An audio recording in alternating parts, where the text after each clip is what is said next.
So step 1, set your ISO to 100. This is the base ISO, or the lowest your camera will go. We set this and then only raise it later in the process if we need to. It means that we'll always have the lowest possible ISO, and that satisfies the goal of getting the cleanest image possible.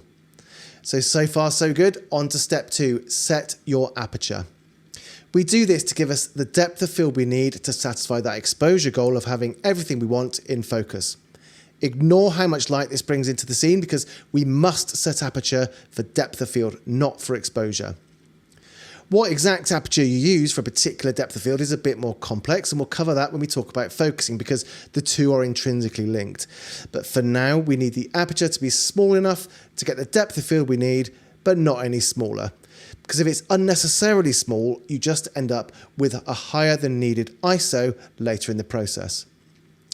So if you want a blurred background, such as for a portrait, then go for the smallest depth number or the widest aperture your lens will do. If you want a medium depth of field where a few more things are in focus, then f7 to 8 works quite nicely. If you need everything sharp front to back like you would in a landscape photo, then stop right down to something smaller like f11 or even smaller. Now we lock in this aperture and we never change it for this shot, because changing it will mean we're compromising on our artistic vision for this photo. Okay, so we have our ISO starting point correct. We have our aperture locked in for the correct depth of field. On to step 3, select the minimum shutter speed. So we need to set the minimum shutter speed to capture the motion we have in our scene. This will be to cope with camera shake and also any motion that's actually happening in the frame. We will now never go slower than this shutter speed for this shot, because we know if we do, we're going to get a blurry image, and avoiding that is yet another one of those exposure goals met. So with the first 3 of our exposure goals met, the one remaining thing to do is get the correct exposure. This is step 4. Check what exposure you have at this point. So we do this with reference to the meter in our cameras.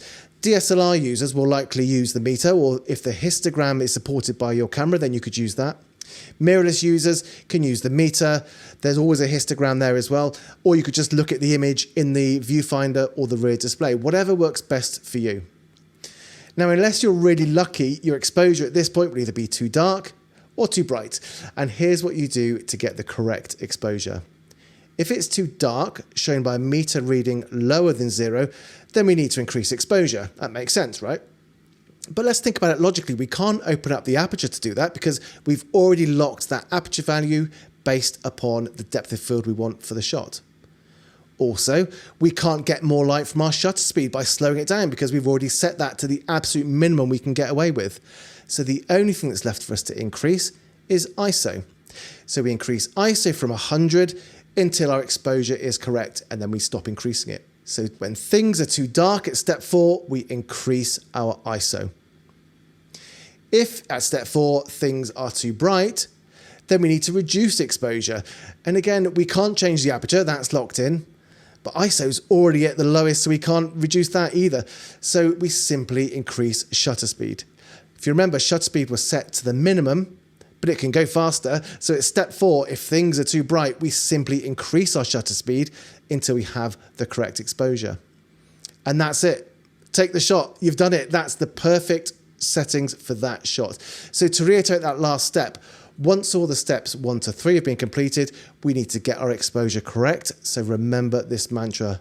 If it's too dark, we increase ISO. If it's too bright, we increase shutter speed. This is now the perfect set of settings for this shot. Minimum image noise, correct depth of field, and no motion blur, all with the correct exposure. This goes right back to the exposure goals, and we've ticked every box. We'll be covering this process in a practical exercise shortly, so you can put it into practice yourself.